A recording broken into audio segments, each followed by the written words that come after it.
なことなら母さんに遅くなるって伝えとくべきだったな。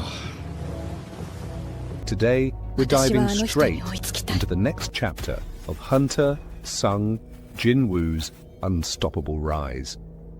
After clearing the first wave of magical beasts in the Red Gate, Jin Wu pressed forward with his summoned soldiers, advancing toward the next target. Then, the dungeon boss emerged, flanked by his elite guard. He scanned the battlefield, searching for the one responsible for the massacre of his forces. His gaze locked on to Jin Wu, an overwhelming presence that sent a ripple of unease through him. But before he could even issue a command, a chilling realization set in. The battlefield was silent. His entire army, all of them, had already been wiped out. Jin Wu found the situation amusing.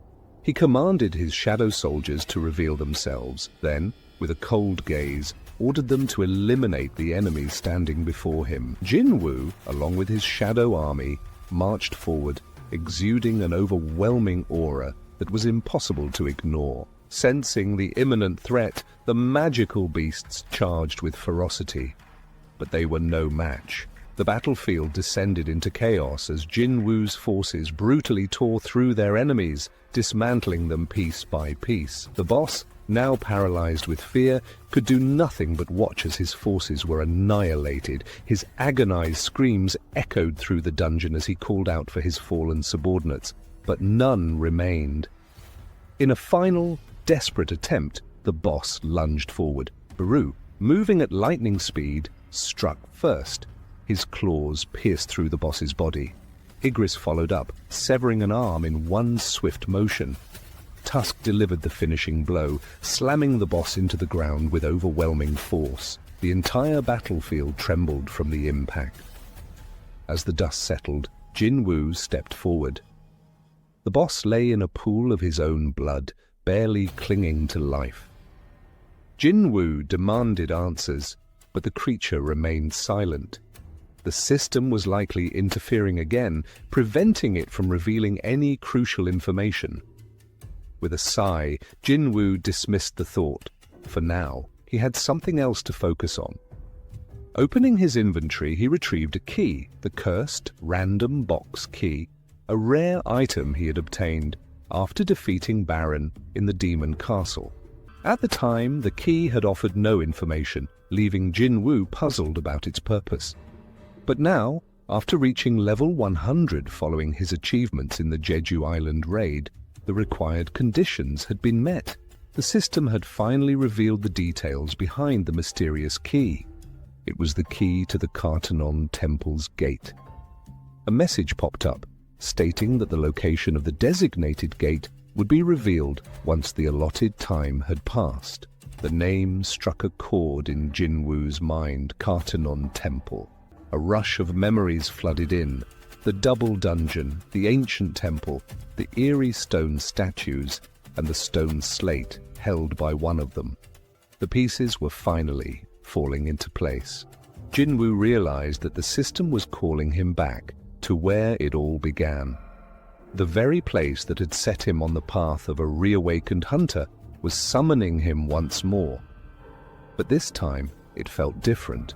If everything had been orchestrated from the start, if the system had been waiting for his return, then Jin Wu knew he had to answer the call. The story then shifted to an earlier event in the timeline.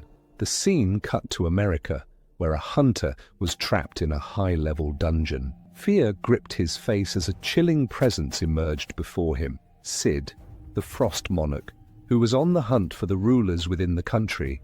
A moment later, a gate opened behind him, revealing Yogun, the Transfiguration Monarch. He hurried towards Sid, bringing urgent news about a small island to the east. Sid frowned, questioning why Yogun was bringing up a place he had already claimed.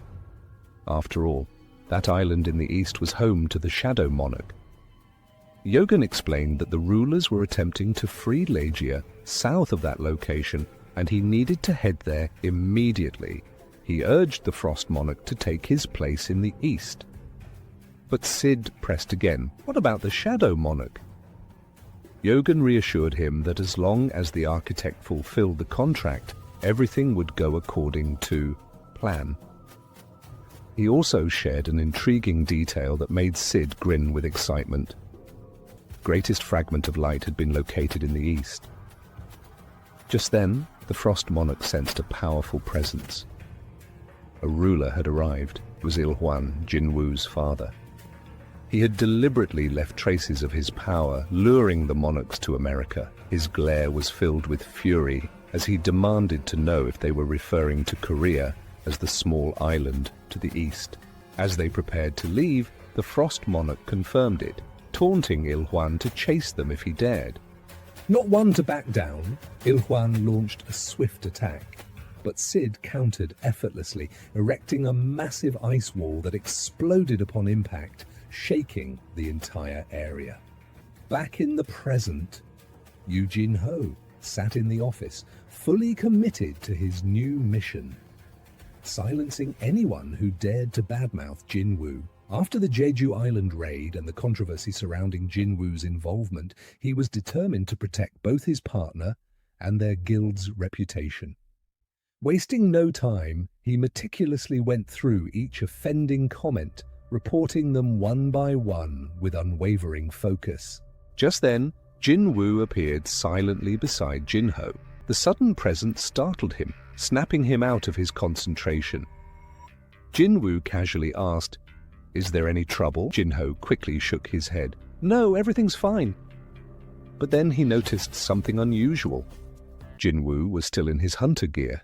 Jin Wu explained, "I just returned from a gate. Brought back some high-level magic cores. Should be enough to fund our guild." Hearing this, Jin-Ho felt both relieved and impressed. With such valuable resources, they wouldn't have to worry about salaries for future employees. Jin Wu, however, looked confused. "Employees?" Jin-Ho reminded him. "We still need one more member to officially establish the guild." Before they could dwell on it, another issue came up, the guild's name. Jin Wu initially dismissed it as unimportant, but Jin-Ho emphasized, "A name defines our identity." As they debated potential names, a sudden knock at the door interrupted them. Jin-Ho hesitated, wondering who it could be. As he slowly opened the door, he froze in shock. Standing before him was Hunter Cha Hae-In. Jin Wu was just as surprised. Someone of her stature showing up at his office. Completely unexpected, he asked, "What brings you here?" Without hesitation, Hae-In answered, "I want to join your guild." Jin Wu, puzzled, sought clarification. "It's only been 2 years since your awakening. You're still under contract with the Hunters Guild." To his surprise, she was willing to pay the penalty to break her contract. What shocked him even more was that she expected nothing in return, not even a signing bonus or a salary. Jin Wu narrowed his eyes. Why would she abandon one of Korea's most powerful guilds for his unproven one? Pressing further, he asked, "Why?" Ha-In hesitated. She lowered her gaze, struggling to put her feelings into words. She couldn't possibly admit the truth. After what happened in Jeju, after he saved her from the jaws of death, she just wanted to be near him. But she couldn't say that. Instead, she composed herself and gave a simple excuse. "I just want a simpler life." Jin Wu listened. He understood more than he let on. As a rank S hunter himself, he knew the burden that came with it. But he wasn't about to let her join just like that. To test her resolve, Jin Wu introduced a guild entrance test. Ha-In blinked. "A test?" There was no mention of this in the recruitment notice. For the test, Jin Wu announced, "You'll have to face one of my summons, my strongest one yet."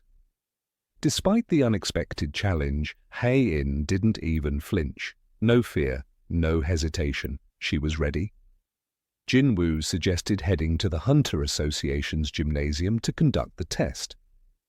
As they prepared to leave, Jin-Ho suddenly realized the gymnasium was quite far from their office. Jin Wu smirked. "No need for a long walk. We'll take a shortcut." He stepped closer to Hae-In.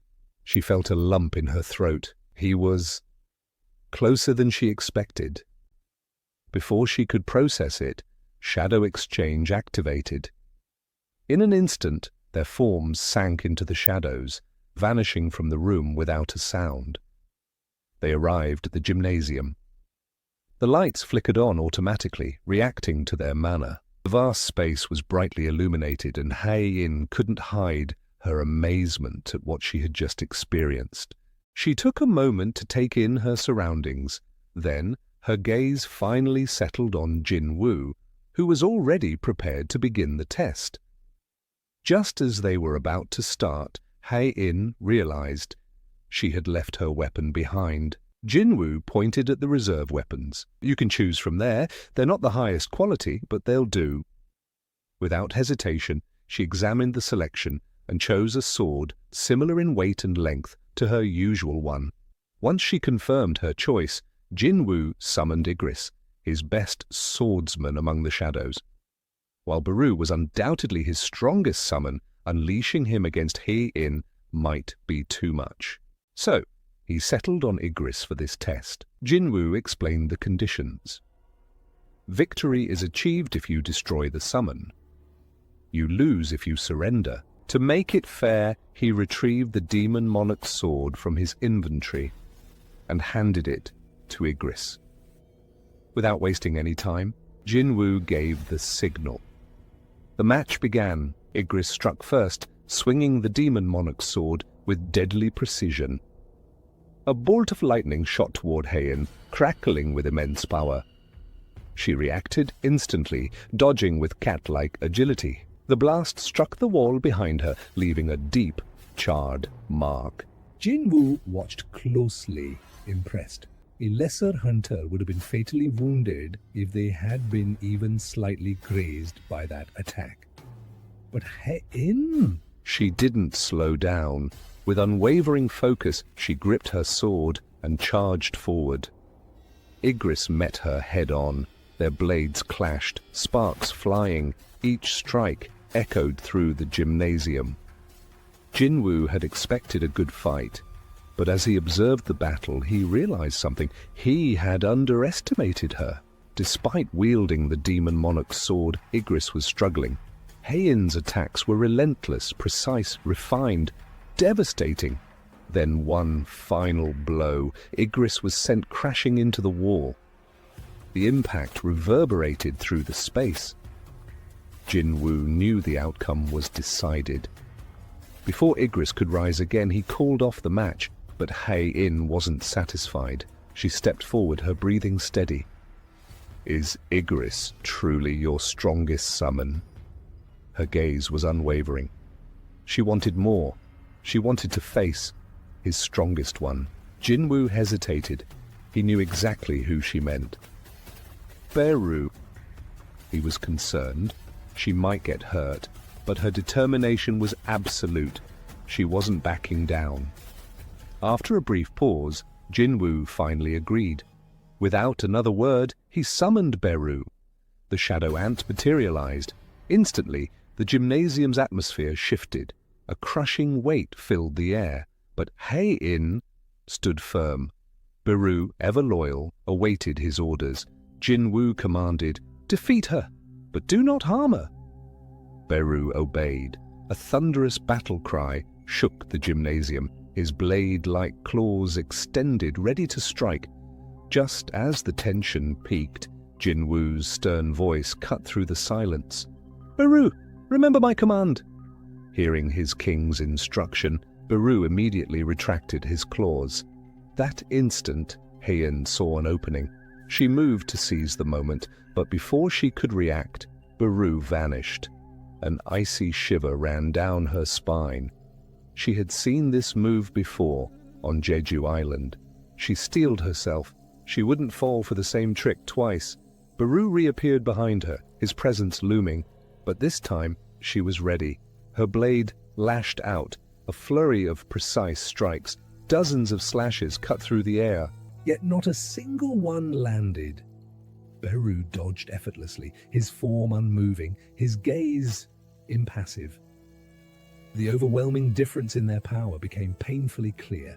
No matter how fast or how precise her attacks were, they simply couldn't reach him. Confusion set in, frustration followed. How? How could he be so powerful? And more importantly, what kind of strength did Jin Wu possess to command a monster like this so effortlessly? As doubt crept in, Beru moved. In an instant, he closed the distance. A suffocating presence engulfed Hae-In, a stench of death. Her limbs froze. For a fleeting moment, she felt as if it was over. But instead of striking, a Beru roared. A wave of magical power surged forward. Hae-In was sent skidding backward, momentarily stunned. Jin Wu watched with a grimace. There was no pleasure in this spectacle. "Are you satisfied?" he asked. He hoped she would yield. But she didn't. Her resolve hadn't wavered. She still wanted to fight. Jin Wu observed closely. By now she knew she couldn't win. She had seen the gap between their strength, yet she refused to back down. He could feel Beru's growing irritation. Unlike his other summons, Beru was still a predator. Even now, Jin Wu could sense him suppressing his overwhelming instinct to kill. Then it snapped. Beru moved. His instincts flared, his claws extended. He lunged, lethal intent in his strike. Hae-In dodged, barely. She realized she had to take a risk, activating her most powerful technique, sword dance. Her movements accelerated. Her blade carved elegant arcs in the air. Each strike, flawless. Each attack, seamless. The sound of metal clashing filled the gymnasium. But Beru blocked every single one. His calm demeanor remained. His displeasure evident. Growing tired of the game, he decided to end it. In lunged for another strike, but Beru caught her sword. With his bare hand, crack, blade shattered. Half of it fell to the floor, but Hae-In didn't hesitate. She channeled everything she had left. Her remaining magic surged. The broken weapon glowed. Its jagged edge burned with light. A new skill, one she had never used before. Blade of Light. This was her chance. She thrust her glowing weapon straight at Beru. His guard was down, and from the sidelines, Jin Wu watched. Jin Wu's eyes widened. Something was wrong. In that brief moment, Beru's mind reset. Jin Wu's command to avoid harming Hae-In was overwritten, and an old, deeply ingrained instinct from his previous life resurfaced. Annihilate all enemies. To Beru, Hae-In was no longer an opponent. She was prey. Claws outstretched, Beru launched himself at her. Terrifying speed, unstoppable intent. Hae-In froze. Her instincts screamed at her. Move! But it was too late. Just as his claws were about to tear into her, Jin Wu intervened. A blur. A flash of motion. With bare hands, he caught Beru's attack. Silence. Beru trembled. His gaze met Jin Wu's. Realization struck. Beru leapt back, falling to his knees. His head bowed, begging for forgiveness. Jin Wu's eyes narrowed. Oh, he understood. For a brief moment, Beru's protective instincts had overridden his command. Jin Wu glared at the kneeling shadow, then turned to Hae-In. She had fallen to one knee, her breathing ragged. And yet, she had pushed herself this far. Why? Jin Wu frowned. Someone of her caliber didn't need to risk her life over a guild entrance exam. It wasn't worth it. So he asked her, "Why? Why are you pushing yourself so hard?" He hoped for an answer. Something that would make sense. But Hae-In remained silent. She avoided his gaze. Her silence deepened his confusion. Still trying to understand, Jin Wu asked, "Are you interested in me?" Hae-In's head snapped up. Shock. Pure, undeniable shock. She looked completely caught off guard, as if the question had pulled her out of a daze. Jin Wu, sensing her surprise, dismissed the thought with a shrug. But then, after a long pause, Hae-In quietly admitted the truth. "You're right. I do have feelings for you." United States. Federal Bureau of Hunters.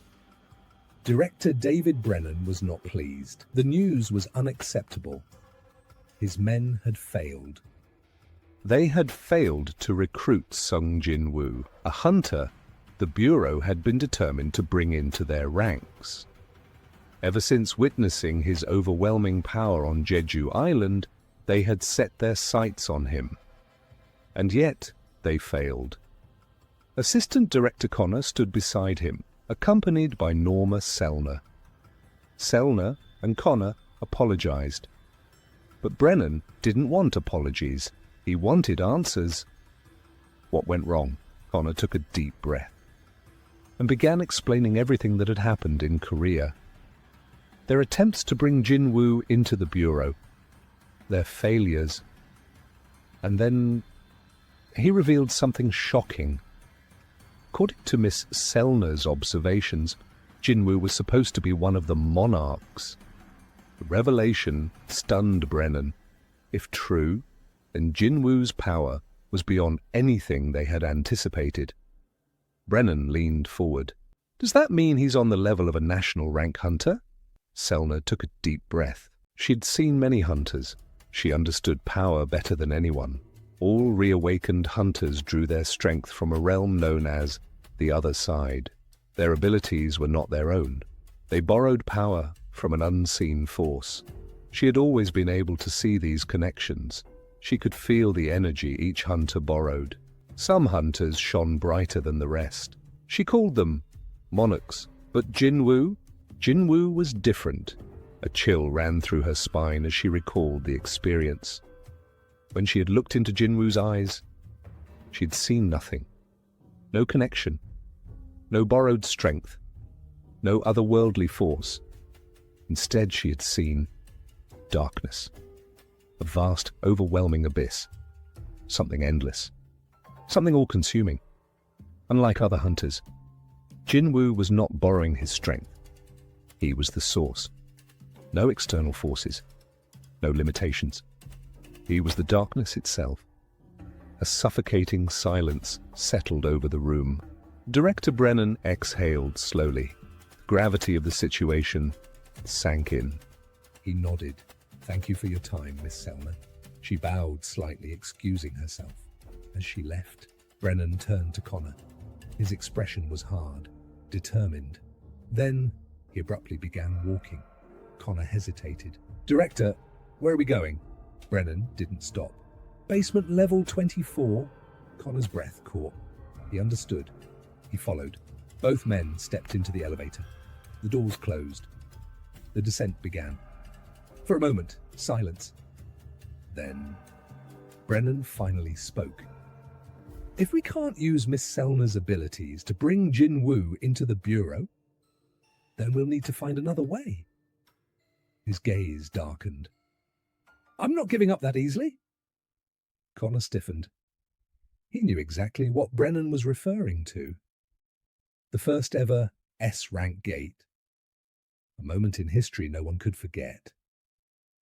The catastrophic dungeon break, the event that had wiped out the entire West Coast. In response, America launched an unprecedented operation, a worldwide call for hunters. Massive rewards were offered. The world's strongest warriors answered. And after the battle, only 5 survived. 5 hunters, forged in the flames of battle, granted a title that carried the weight of an entire nation. The National Rank Hunters. The monster responsible for the carnage, Kamish, the undying flame. A dragon so powerful it single-handedly slaughtered hundreds of top-ranking hunters. Its name was etched into history as a symbol of absolute terror. Basement level 24. As the elevator doors slid open, Director Brennan walked ahead, his voice low and firm. "Connor, do you really think nothing was gained from that tragedy?" Connor hesitated.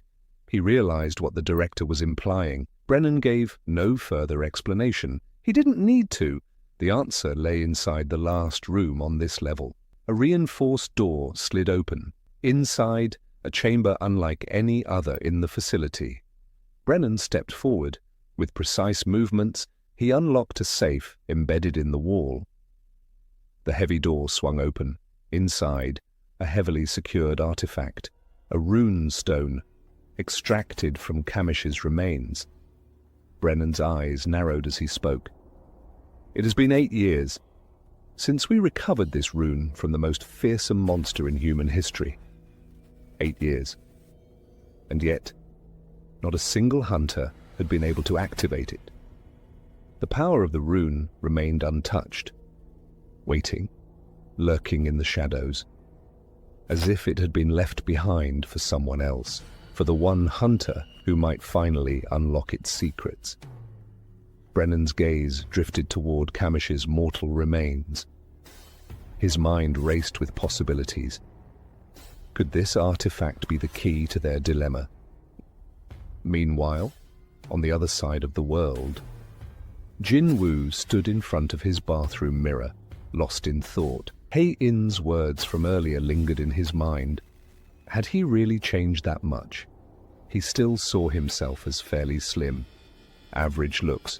Curious, he glanced toward the living room, where Jin-Ah lay on the couch.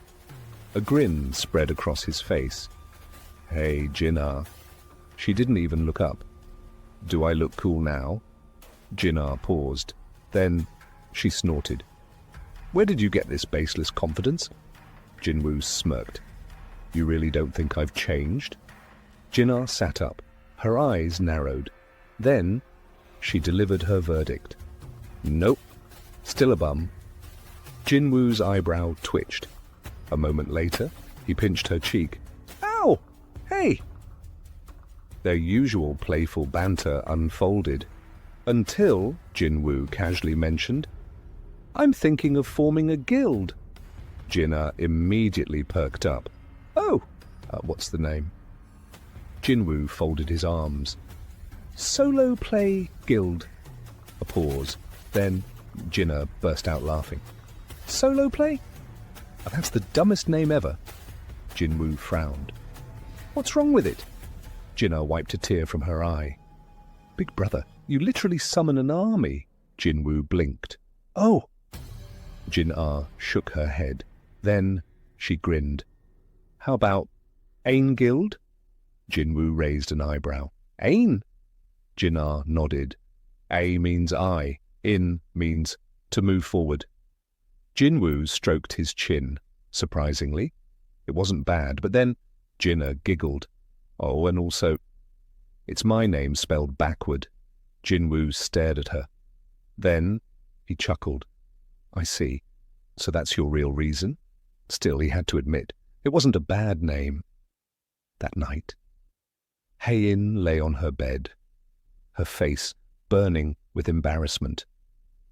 The memory of her earlier conversation with Jin Wu wouldn't leave her mind. She had practically confessed her feelings. She groaned. "What was I thinking? What was I?" She buried her face into the blanket. Did Jin Wu think she was strange? Every time she tried to brush it off, the moment resurfaced. Her mind went blank. She told herself it was natural to be interested in him. After all, he saved her life. But deep down, she knew, her feelings were far more complicated. For a brief moment, her thoughts drifted to Min Byung-gu, the healer, the man whose abilities had actually saved her. But then a voice, faint, distant. Her eyes widened. It was familiar. She closed her eyes, desperately trying to grasp the fleeting memory. It felt urgent, as if it had been buried in her subconscious, waiting for the right moment to surface. The voice echoed again, speaking about Jin Wu. Slowly, the fog lifted. Min Byung-gu's shadow But something was different. His usual calm demeanor was tinged with worry, his eyes filled with concern, locked onto her. And then he had warned her, "Tell Jin Wu to be careful of the power he possesses." A chill ran down Hae-In's spine. Her eyes snapped open. She sat up abruptly. At the Knights Guild, Yunai arrived with urgent news for Guildmaster Park Jong-soo. A new gate had appeared the previous day, and securing a raid permit was proving difficult due to its high rank. While it wasn't an S-rank gate, it was dangerously close enough to cause concern. The problem was clear. The Knights Guild simply didn't have the manpower to form a proper assault squad for such a high-level raid. But as one of the 5 major guilds in the country, failing to take it on would damage their reputation. Yun pointed out that if they passed on this gate, the Fame Guild would likely seize the opportunity. The idea of handing over a gate that had appeared so close to their own territory made Yong-soo fume with anger. While their A-rank hunters were strong, comparable to those in other major guilds, their biggest weakness remained unchanged. They had no S-rank hunters. That single fact alone prevented them from taking on the raid. As Jong-soo and Yunai discussed their limited options, Jung Yarim, an A-rank healer, joined the conversation. She suggested forming an alliance with another guild, a logical choice under normal circumstances. But Yong-soo was skeptical. However, Yarim had a different idea. Instead of a guild alliance, she proposed bringing in a single hunter. Su initially dismissed the idea, questioning how a single hunter could make a difference in such a high-level raid. But before he could brush it off completely, something clicked. He suddenly realized who Jung Yarim was referring to. He knew that if they could bring hunter Sung Jin-Woo into the raid, it wouldn't just increase their chances of safely clearing the gate, but also enhance their public image. With no time to waste, Yong-soo immediately decided to meet Jin Wu in person to discuss this crucial matter. With the Knights Guild planning ahead for their crucial meeting, Jin Wu arrived at his office the next day, having made a decision about his new guild's name. He proposed Ahjin Guild. Jin-ho was thrilled with the suggestion, feeling relieved that it wasn't something ridiculous like solo play guild. With the name settled, Jin Wu and Jin-ho knew they only needed one last founding member to complete the team. Jin-ho was taken by surprise when Jin Wu dismissed hunter Cha Hae-In as the potential candidate, even though she seemed perfect for their guild. Jin Wu explained that she wasn't the right fit. He was looking for someone with a hunter's license who had no interest in guild activities. As they were discussing, a knock at the door interrupted their conversation. Jin Wu briefly wondered if it might be Hae-In again. But when he opened the door, he was met with 3 unfamiliar faces: Park Jong-soo, Yunai, and Jung Yarim from the Knights Guild. Yong-soo introduced himself and immediately got to the point, showing Jin Wu a video of a massive gate that had appeared in Busan. While it hadn't been officially classified as S-rank, its sheer size made it the largest gate ever recorded in the city. The situation was urgent. Yong-soo explained that the Knights Guild was struggling to obtain a raid permit because they had no S-rank hunters. That was the real reason for their visit. They had traveled all this way to ask Jin Wu to join their assault team. If he agreed, it would fulfill the requirements needed to secure the permit. They desperately wanted to make the offer more appealing. Jong-soo offered Jin Wu 20% of the profits, a generous share compared to the usual 10% most S-rank hunters received. Jin Wu, however, countered with a 50-50 split. He made it clear that he would only join them if they treated him as a guild rather than just an individual hunter. Yong-soo, realizing that Jin Wu was far from a pushover, agreed to the terms but with one condition. Jin Wu would have to defeat the dungeon boss. Without hesitation, Jin Wu accepted. Jong-soo informed him that the raid needed to happen by the next day at the latest. Jin Wu had no objections and assured them he wouldn't be late. Just as the meeting was wrapping up, Jin Wu's phone vibrated. Stepping outside to take the call, he was greeted by a familiar voice, his mother. She had just bought a cell phone and called simply because she wanted to hear his voice. Jin Wu, happy to hear from her, suggested they have dinner together that night, as it had been a while since they had spent time together. She agreed, and Jin Wu looked forward to the evening. The next day, at Gwangali Beach in Busan, the elite hunters of the Knights Guild had gathered at the designated meeting point. Guildmaster Park Jong-soo stood among them, feeling a mix of excitement and nervousness as he anxiously awaited Jin Wu's arrival. The scheduled start time was fast approaching. Only 5 minutes remained before the raid was set to begin. At that exact moment, Jin Wu stepped out of his apartment building. He glanced up at the sky, sensing that it was time. Without wasting a second, he activated Shadow Exchange and disappeared. Back at Gwangali Beach, a large crowd had formed, their eyes locked on the enormous gate. Despite the gloomy clouds overhead, the sheer size of it was intimidating. Even up close, Jin Wu observed the scene carefully. Noting the various raid teams assembled, Jin Wu was quietly impressed by the number of A-rank hunters present.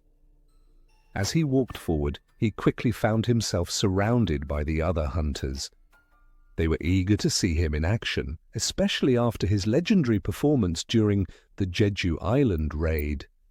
The air buzzed with excitement and curiosity, but Jin Wu found the sudden attention somewhat uncomfortable. Noticing his unease, Yong Yarim stepped in to deflect some of the attention.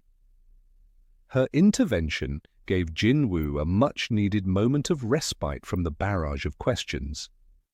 Meanwhile, Yong-soo, thrilled to see Jin Wu arrive, greeted him with enthusiasm. Yong-soo quickly addressed the group, officially announcing that as guildmaster, he would be leading the raid. The declaration was met with disappointment from several hunters, many of whom had hoped that Jin Wu would take command instead. Despite their reactions, Jong-soo remained firm, explaining that Jin Wu's role was to protect the backline and ensure the team's safety. With everything in place, Jong-soo signaled the start of the raid. The team moved forward, stepping toward the unknown dangers lurking beyond the gate, ready to face whatever awaited them inside. While things had settled at Gwangali Beach with Jin Wu's arrival, a storm was silently brewing elsewhere. Inside Jenna's high school, 3 male students, grumbling about being sent on an errand, wandered through the halls following their art teacher's instructions. Their destination was the second art classroom, a room that had long been repurposed into a storage space. As they unlocked the door, a thick cloud of dust greeted them, filling the air with the stale scent of neglect. Casually discussing how many statues they needed to carry back, one of them suddenly froze.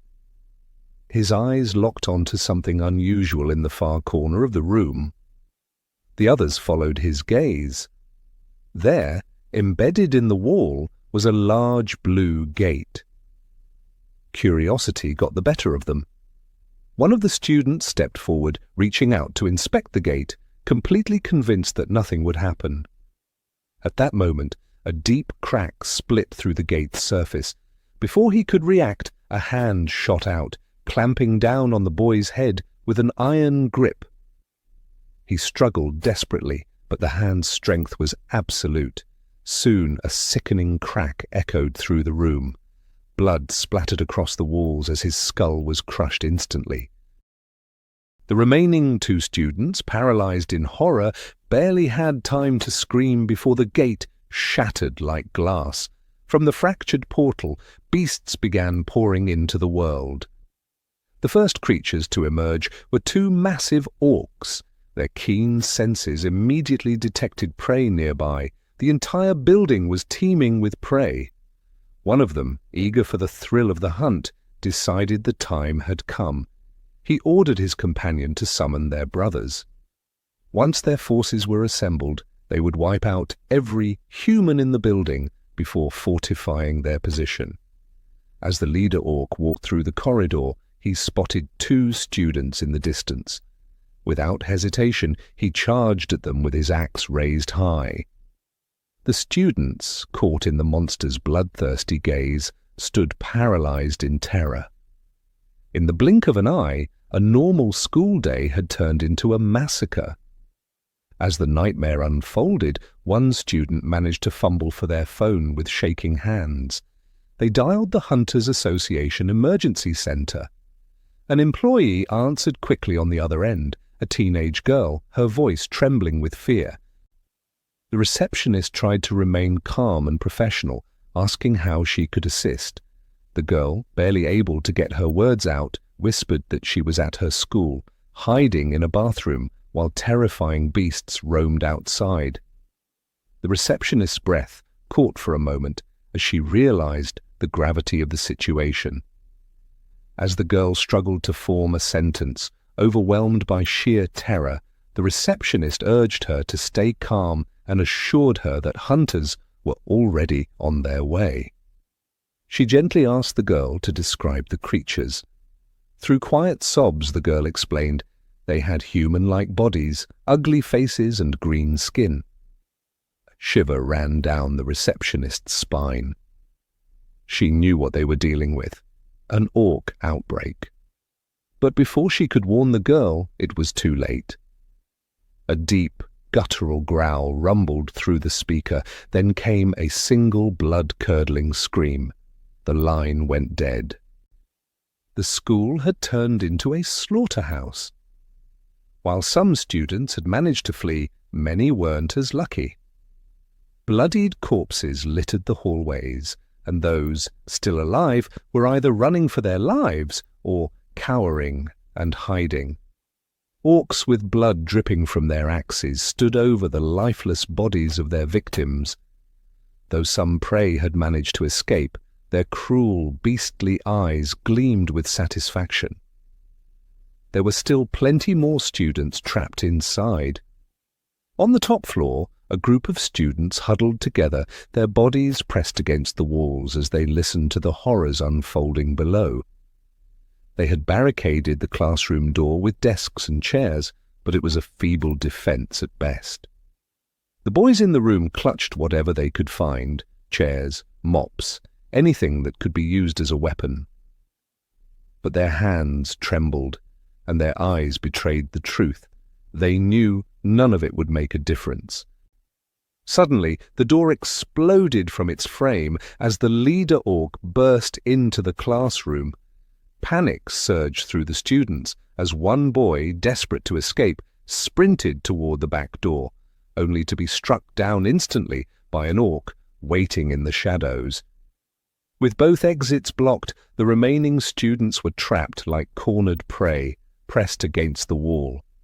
They could only watch in horror as the orcs closed in. Amid the chaos, Jenna huddled with her classmates in a corner. Her heart pounding, fear consumed her. But in that moment of terror, she clung to a single hope. Her brother, Jin Wu. She called out to him in her mind, believing with all her heart that he would come for her.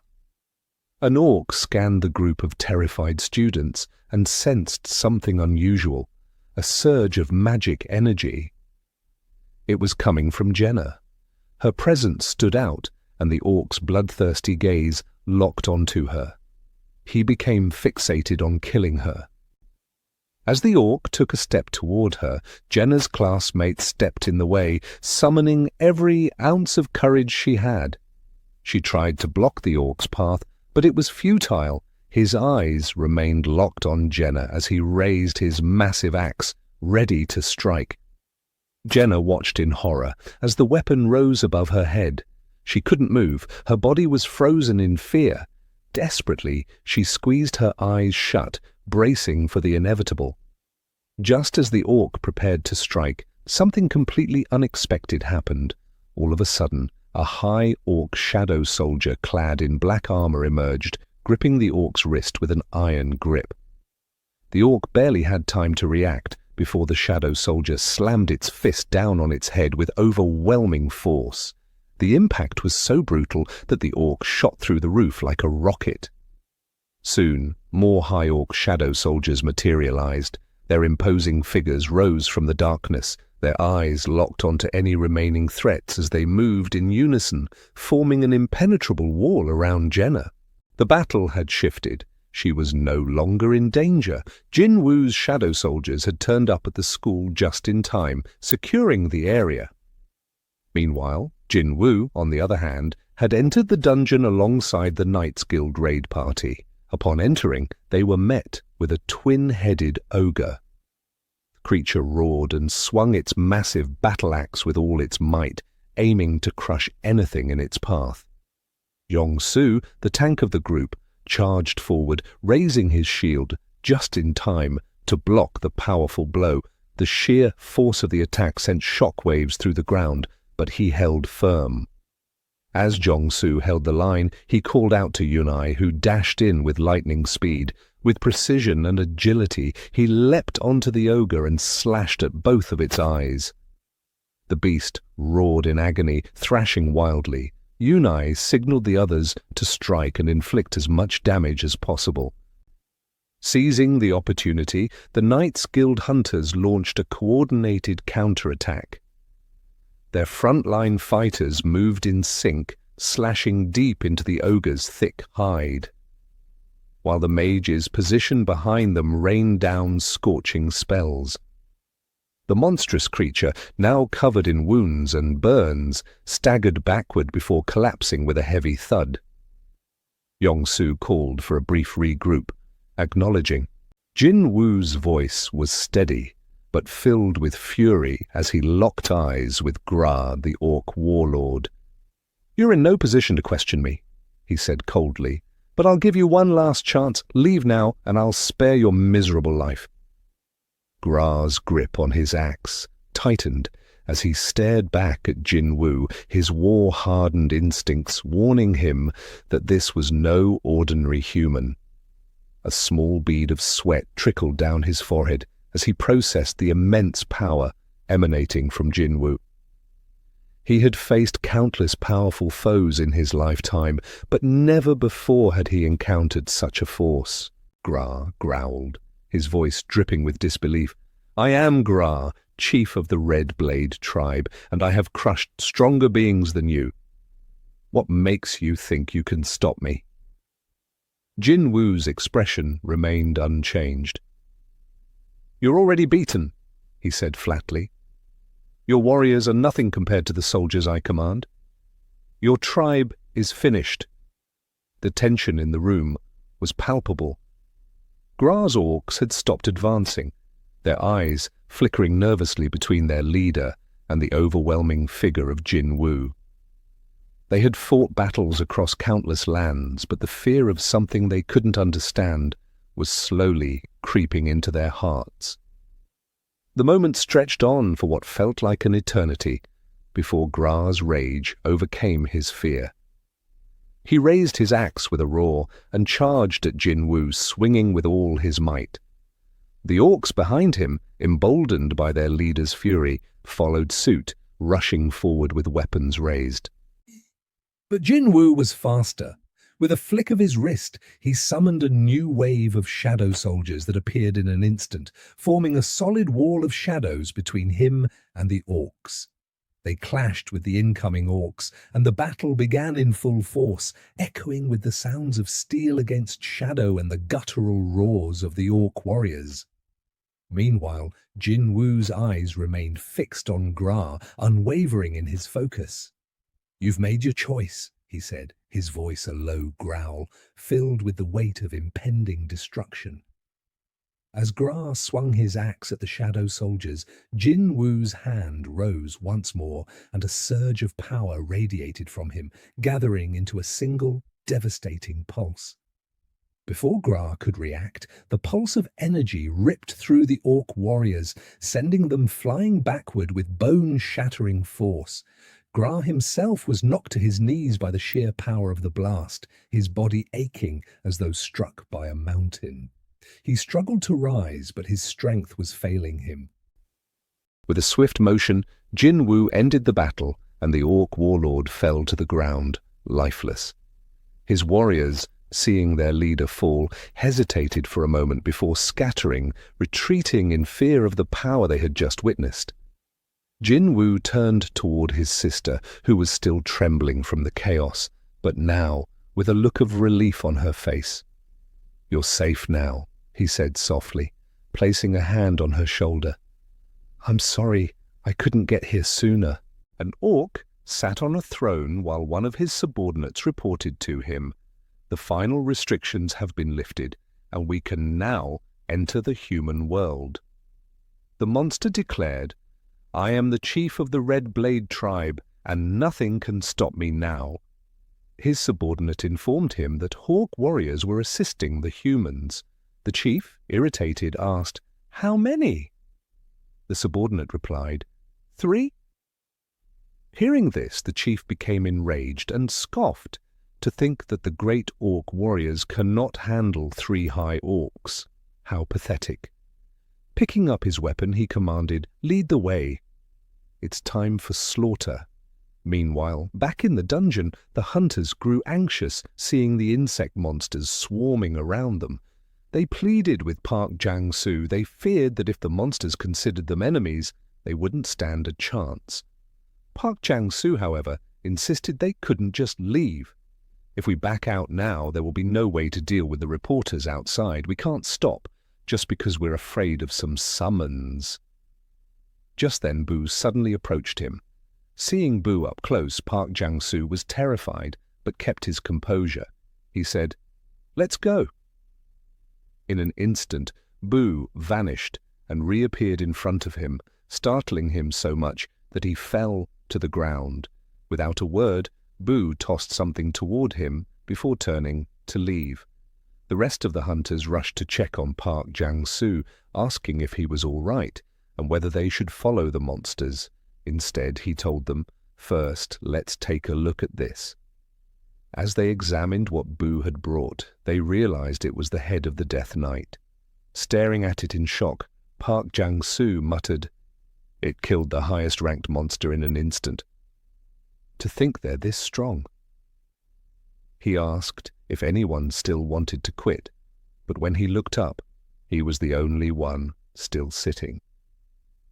The rest of the hunters had already started following Boo and the other monsters. Back at the school, the Shadow High Orcs were trying to protect Jina from the attacking Orcs, but the chief was too powerful for them. He declared, "Orc tattoos are a symbol of victory. They are proof of how many enemies I've slain." He then attacked, taunting, "Keep me entertained, High Orc warriors." However, one of the Shadow High Orcs blocked his strike, impressing the chief. "You managed to stop my sword," he said, "but you have no chance." With that, he sliced through them. Yet the soldiers began regenerating instantly. The chief was stunned. Is this some kind of spell? No matter how much he cut them, they kept coming back. Suddenly, he started hearing voices in his head, urging him to kill humans. "It's getting worse. I need to end this quickly." Realizing the soldiers were likely controlled by someone, he thought, "If they move because of magic, I just need to take care of their controller." His eyes then locked onto Jina, hiding behind the High Orcs. He ordered his minions to seize her, instructing them to keep attacking, while the High Orcs were momentarily powerless during regeneration. Slowly, they overwhelmed all 3 shadow soldiers. Panic spread among the students as the chief grabbed Jina by the mouth, lifting her into the air. "As I suspected, it's you. I can sense the magic power."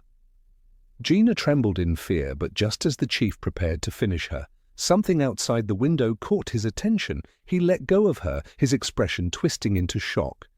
A massive shadow was descending rapidly toward them. Feeling its power, the chief was overwhelmed. Something is coming, something terrifying. He warned his minions to brace for impact just as Jin Wu crashed into the building, sending the chief flying. Jin Wu gently patted Gina's head. "You're safe now." Meanwhile, the chief struggled to his feet, staring at Jin Wu and Kaisel in fear. "I am Garrick Beru, chieftain of the Red Blade." But Jin Wu cut him off. "Shut up and wait." Instead, he turned to Gina, who was still trembling and crying. Hugging her tightly, he whispered, "I'm sorry for being late." Checking on the others, he turned to Hanungi. "Are you okay?" She shook her head. Noticing the red mark on Gina's face, Jin Wu's eyes burned with fury. Without hesitation, he summoned Igris. "Protect Gina." Then, glaring at the remaining orcs, he commanded his shadow soldiers, "Take the students and head downstairs." As one orc attempted to flee, Jin Wu growled, "I said don't move." Once the students had evacuated, the orc leader confronted him. "So those immortal high orcs were your soldiers? Who are you, and how do you speak our language?" Jin Wu, however, was in no mood for conversation. Seeing his rage, the orc warned his minions, "He won't answer." "Attack!" The orcs charged. The first swung his axe, but Jin Wu caught his hand mid-swing, crushing his fingers before slamming him to the ground. Then, without hesitation, he stomped on the orc's head, ending him instantly. Seeing this, two more orcs lunged. Using Dominator's touch, Jin Wu stopped them in midair and clenched his fist, turning them both into mush. Now furious, the remaining orcs swarmed him, but Jin Wu tore through them mercilessly, pushing forward until only one orc remained. The last orc, trembling in fear, found itself pinned to the wall by Dominator's touch. Jin Wu grabbed it by the mouth. "Why?" he demanded. "Why do your kind want to kill humans so badly?" The orc, terrified, confessed, "The voices in our heads tell us to kill." Jin Wu narrowed his eyes. "And what about now? Can you hear those voices when you're near me?" The orc stammered, begging for forgiveness. Jin Wu tightened his grip. "Answer me. Do you hear them now?" When the creature failed to respond, Jin Wu summoned his dagger. "As I thought, I'm not even human in your eyes, am I? But it doesn't matter, I'll forgive you." His eyes gleamed darkly as he raised his blade. "Just don't expect the process to be painless." Back in the dungeon, young Hae-In was pulling on something, saying, "Don't you know how expensive that is?" She was trying to stop one of the shadow ants from eating a monster. She told it that vampires were very valuable and not to eat them, but the ant scratched her shoulder and continued devouring the monster. Seeing this, Boo approached her and started healing her injuries. She thanked him while thinking, "How can a summoned creature cast better healing magic than me?" As they entered the boss room, they saw a monster hovering in the air surrounded by several minions. The hunters recognized them as the Arch-Lich and 10 Death Knights. Park Jong-soo recalled the incident in China where a famous guild called Gold Dragon was annihilated by an Arch-Lich, which led to a dungeon break. He thought it was impossible for any normal A-rank hunter to defeat such a monster. As he was deep in thought, one of the hunters alerted the group that more undead were approaching from the rear.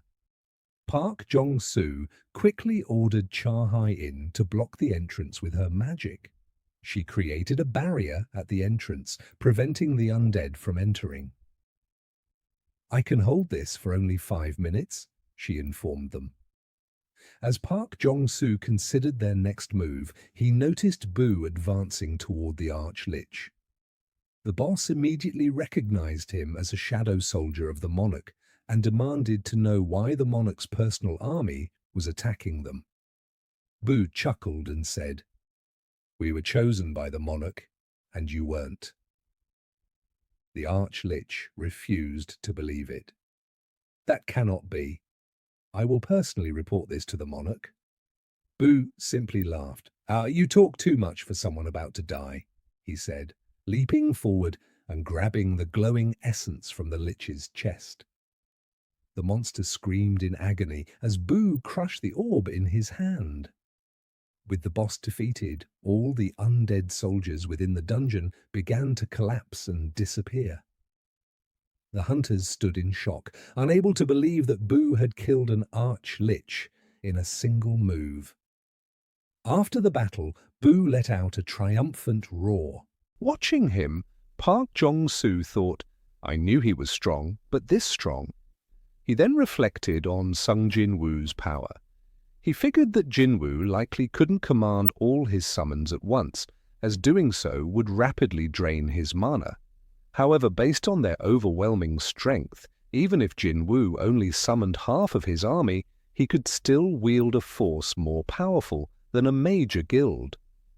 Back at the school, the Hunter Association had arrived to control the situation.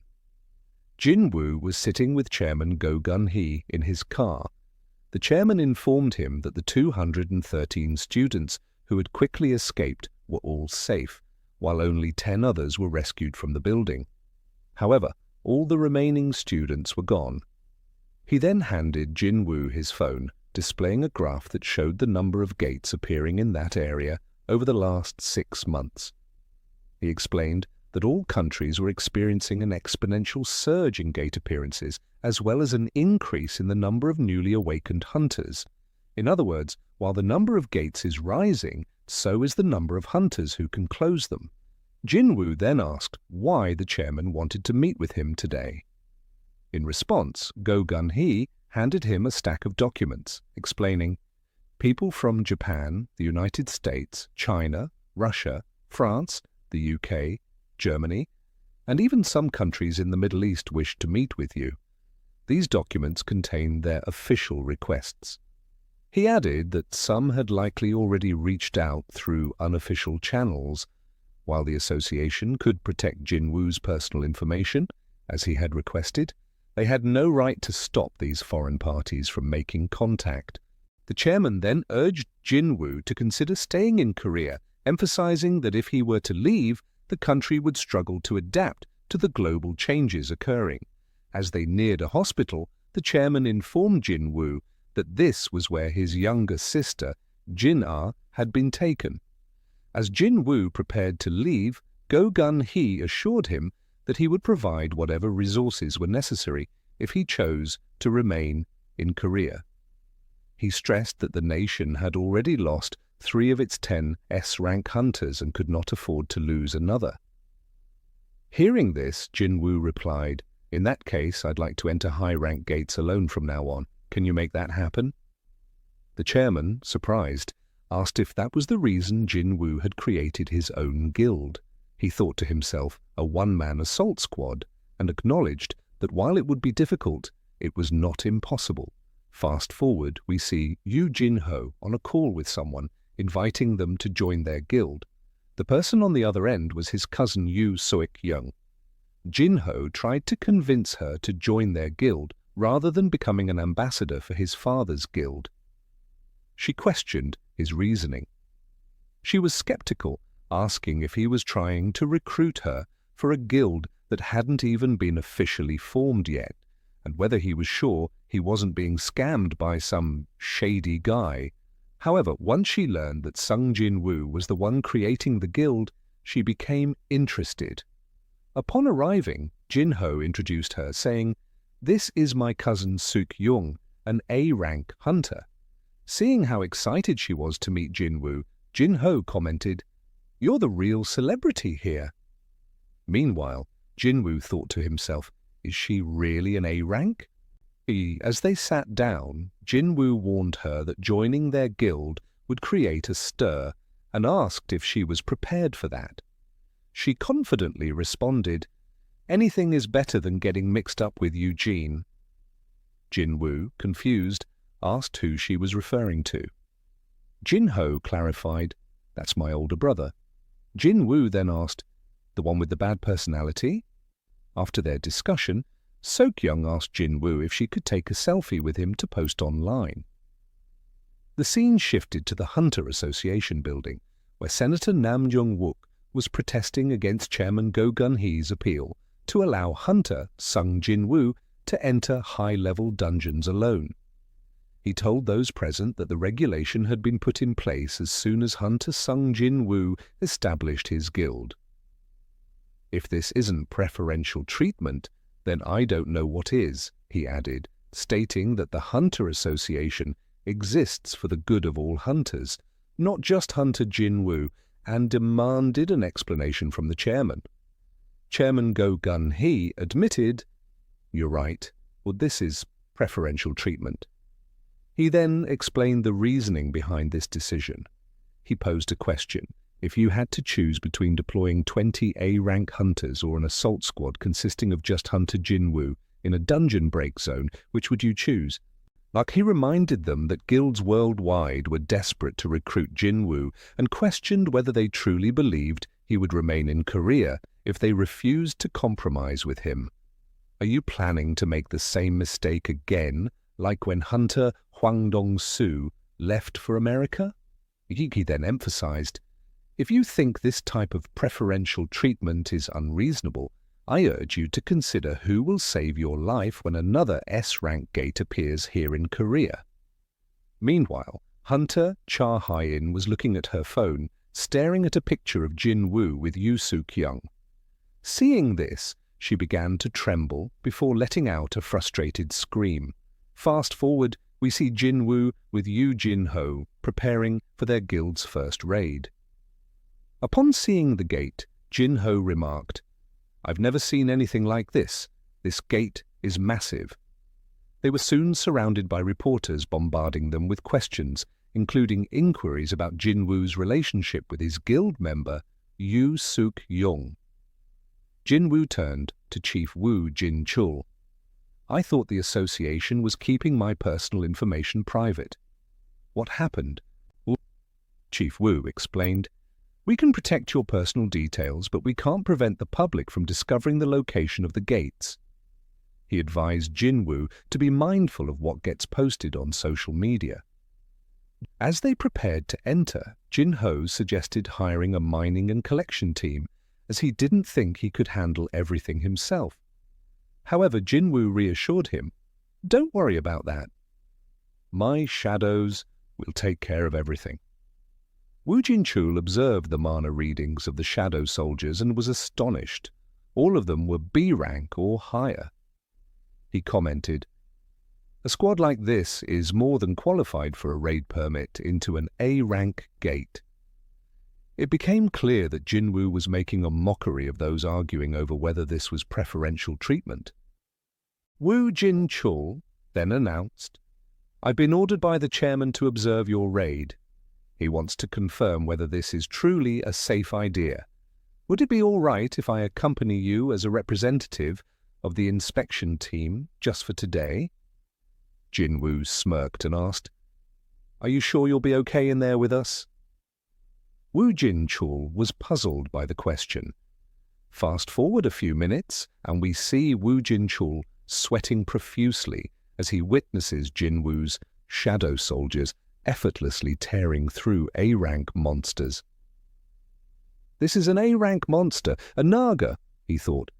Even elite hunters with exceptional combat and magic abilities would struggle against these creatures, yet Jin Wu's army overwhelmed them with ease, their regenerative abilities making them nearly unstoppable.